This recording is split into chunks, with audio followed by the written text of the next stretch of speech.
What's going on, everyone, and welcome back to Jam with Jock.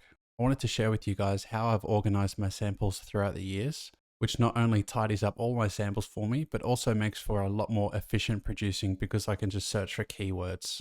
Now, I know that a lot of us have big sample libraries, and throughout the years, you'll definitely be growing them. So if you use this technique, you too can save lots of time and start producing more tracks.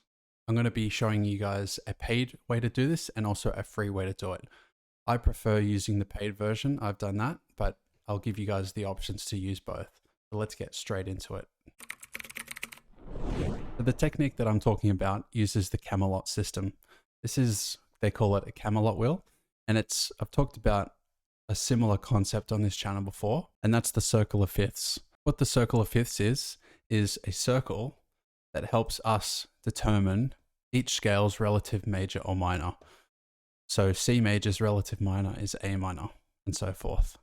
So what the Camelot wheel implements is a system that allows us to be able to move from track to track or sample to sample in a more smoother way because it's in that key, or it's in a relative key that's going to help that transition.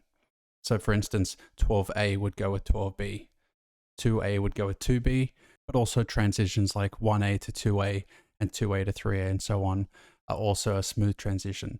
So this makes organizing our samples very easy because all I have to do is look up, say I'm in a track that's in F minor, I'm just going to look up 4A. And once I find all my samples in 4A, if I want to look at more, I can look at 4B. I know that it's relative major, so that's going to be in the same key. And then I have 3A and 5A that are also going to be somewhat similar, and it's going to sound pretty smooth together. So if we jump into Ableton now, if I usually start a track, I'll have the drums down, for instance, maybe just like a kick and a snare and a clap or things like that. And then percussions and stuff are often great to use in this Camelot system because a lot of the time our drum samples don't come with a key in them. But if I look up 5A perk after it, comes up with all these percussions that I have in my samples that I would never have known that they're in the key of this 5A. And so that just makes things so much easier and so much quicker to just type in the letter, the key that you're in, and then to just be able to throw these sounds on that are already going to sound good. I know a lot of the samples that producers use these days are from Splice or Loop Cloud, and they have the key for most of those sounds in them. But I know I have a lot of old CDs to get that vintage sound, and a lot of those obviously do not come in key. So for instance, I have this pad pack, best service pads, and I just have to type in the key that I'm in. So say I'm in 5A, and I've got all these pads.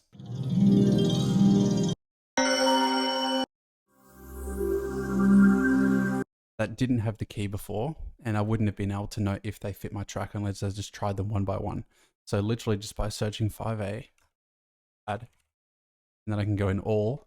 I've got all these pads that are going to fit the key of my track. I'll just open my latest project now and I'll show you where I've implemented these techniques, and hopefully it'll show you just how efficient it's made my productions and soon to be yours too. So for this track, like I said, I just started with the kick and the snare, and I didn't worry about the key that they were in. But once I started finding some more melodic elements, I found that I was in the key, I wanted to be in the key of 8A, which is A minor. And so I found these shaker loops, which are in 8A, as you can see. This percussion loop that I just took a little bit out of.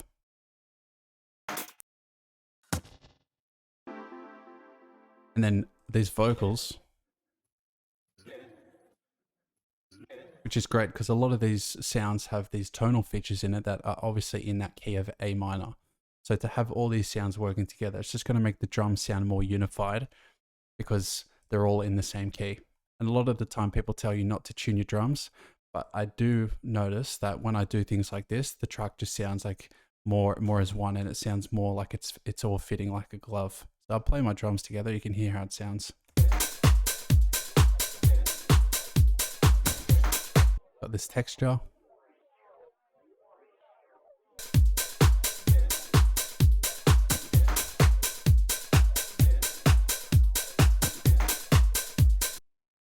And then just as I was talking about before, I have these pads that do not have the key in them for me. So this one here, I just looked up 8A, found this pad.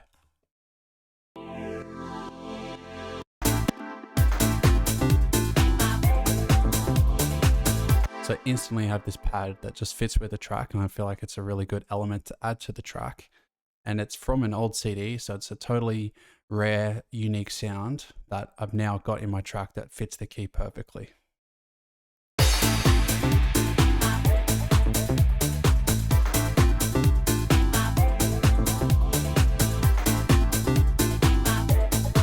Then I've also used this vocal chopping technique. So I have this a cappella, my neck, my back. What I did, searched up 8A, went into my a cappella folder. I went through a few vocals. Found All this you one, ladies pop your pussy. put it into my sampler. I've then sliced it up and then put that through a sequencer, and that's generated some random sounds for me, and that's what I came up with.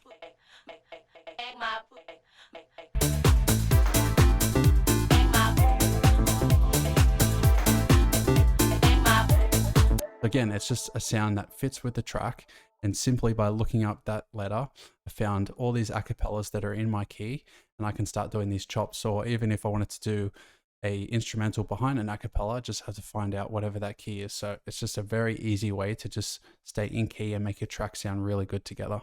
And then even if we go down to this riser here, you wouldn't expect to be searching for risers that are in the key of your track, but every sound has a pitch to it, and so every sound has a key to it. So this riser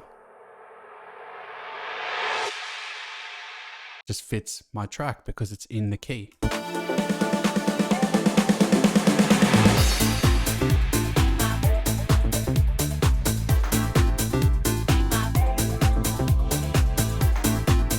So that's how I go about using the Camelot system, and I use this through the application Mixed in Key. So I throw my samples in here. I've got 43,246 tracks. So you can see I've thrown all my samples in here. And then what that does is it puts the key result, and then it updates that. And so all my samples now have this letter next to them, and that's helping me stay in key. So this is the paid version that I use. This is Mixed in Key. I think it's fantastic. And you've seen how easy it is today for me to just throw in these samples. And I did mention that there's a free version as well that I have used in the past. This one's called Key Finder. You just have to find it in the Apple Store if you're using Mac, and then PC, I'd assume it's just a download on your web browser. But say for instance, you just get some samples, throw it in, and you press Find Keys, and this one is in B major. So you can just throw all your samples in, just throw them in like that. And that's a great way to have all your tracks with the actual key next to it. The only reason I wouldn't use this personally, and I prefer the Mixed in Key, is because with the Camelot system, you have the relative major and minors. So unless you know the circle of fifths off by heart, then I would use the free version. But if you don't, I'd be using this Mixed in Key because, like I said before at the start, you can use this 12A with the 12B, and you don't have to know that it's a D flat minor and its relative major is an E major. So it was a simple technique that I've shared today, but it's an extremely effective one, and it's been one of the most effective techniques that I've implemented in my own productions. As always, I'll add a link to these both in the description below. If there's any questions that you had about these two systems, or if you're having trouble with working them, then please drop them down in the comments and I'd be happy to get back to you. Thanks so much for staying to the end of the video. I hope that it was an easy technique that you were able to implement in your own productions. If you wanted to keep watching my stuff, then I'll just put my latest upload right up there. Until then, I'll see you guys in the next one.